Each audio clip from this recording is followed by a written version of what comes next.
Денеска започнаа градежните работи со кои ќе се руши стариот објект и ќе се изгради нов, модерен објект на градинката Мајски цвет во населбата Тафталиџе 1. Градоначалникот на општина Карпош, Стефчо Екимовски, истакна дека по повеќе од 60 години стариот објект, кој бил од дрвена конструкција, ќе се замени со нов, еколошки, енергетски ефикасен, а сеизмички отпорен и сместувачки објект за најмалите карпошани по сите европски стандарди. Станува збор за инвестиција од 108 милиони денари со вклучен ДДВ. Морам да нагласам дека сум исклучително задоволен што токму најмалите жители на населбата Тафталиџе 1 ќе бидат згрижувани и воспитувани во нов модерен објект од цврста градба, изграден по сите предвидени стандарди за ваков вид на објекти. Во договор со фирмата Сандра Инженеринг е предвидено со банкарска гаранција новата градинка да биде изградена за 90 денови, со што практично на есен дечињата од оваа урбана заедница ќе се вратат во новоизградената градинка, во една покомфорна средина со сите потребни реквизити и дидактички материјали, потребни за нивниот детски психофизички развој, потенцираше Јакимовски. Првиот човек на општина Карпош најави изградба на 4 нови занимални во градинката Пролет, во населбата Влаа 1, како и изградба на целосно нов објект на градинката Пролет во населбата Козла, односно позната како Пролет Канела. Градоначалникот Јакимовски најави изградба на 2 спортски сали во иднина на територија на општината, со што уште повеќе ќе се придонесе за збогатување на спортскиот живот на младите и сите карпошани, велат од општината. Се уште сум на терен заедно со мешани тимови од секторот за инспекција на општина Газибаба и полициски службеници вршиме контроли на критичните локации кои беа идентификувани како можни извори на загадување.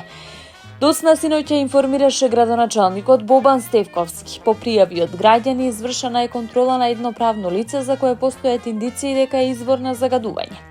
Доцна вечерва добивме пријава за пожар во Трубарево. Веднаш реагиравме и стапивме во контакт со Центарот за управување со кризи, пошто се превземаат мерки за негово гаснење, вели Стефковски во објавата. Попладнево во делот Ченто беше почувствуван непријатен мирис кој доаѓа од пожарот на депонијата во Арачиново. Стефковски додава дека фотографиите со густ црн чад што се споделуваа вчера се токму оттаму.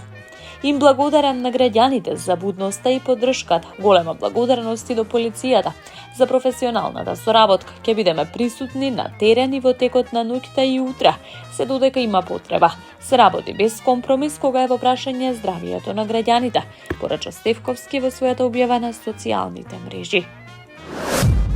Општините на годишна основа губат од 100 до 120 милиони евра поради несоодветно собирање на средствата од сопствените извори на финансирање, изјави денеска министерот за локална самоуправа Златко Перински одговарајќи на новинарско прашање за тоа кога ќе има целосна децентрализација на општините, особено во делот на финансиите. Тој напомена дека централната власт работи на процесот на дигитализирање на услугите на локално ниво, со цел да се зголеми ефикасноста при наплатата, со тоа и самото децентрализирање. На годишна основа општините губат од 100 до 120 милиони евра, затоа што несоодветно си ги собираат сопствените избори на финансирање, нагласи Перински на панел дискусија по повод една година влада, насловена ги градиме темелите на промените за твоето време кое доаѓа. Вториот аспект, како што посочи Перински, е тоа што поради немање доволно финансиски потенцијал, општините не можат да ги извршат активностите во рамките на нивните надлежности, кои се резултат на поголемата децентрализација. Додаде дека во моментов има примери на навистина успешни градоначалници, кои што собираат 100% од сопствените извори на финансирање, но има и градоначалници кои што 9-10 години немаат издадено ниту едно даночно решение. Центарска симфонија, концерт посветен на најубавата филмска музика, изведена во живо од камерен оркестар и бенд, со специјален гостин, музичката звезда Александар Тарабунов, најавија за овој викенд од општина Центар. Концертот ќе се одржи оваа сабота на 28 јуни со почеток во 20 часот на плочникот кај Градски ѕид, кај клуб на новинари. Центарска симфонија е музичко патување низ емоции и спомени и современи интерпретации во Центар, во срцето на Скопје. Ке слушаме македонска и светска филмска музика во ново моќно симфониско руво. Со настани како Центарска симфонија ја збогатуваме културната понуда на општина Центар и ја доближуваме уметноста до секој граѓанин. Горди сме што инвестираме во култура која ги поврзува генерациите и ја разубавува заедничката слика за животот во Центар, изјави градоначалникот Горан Герасимовски.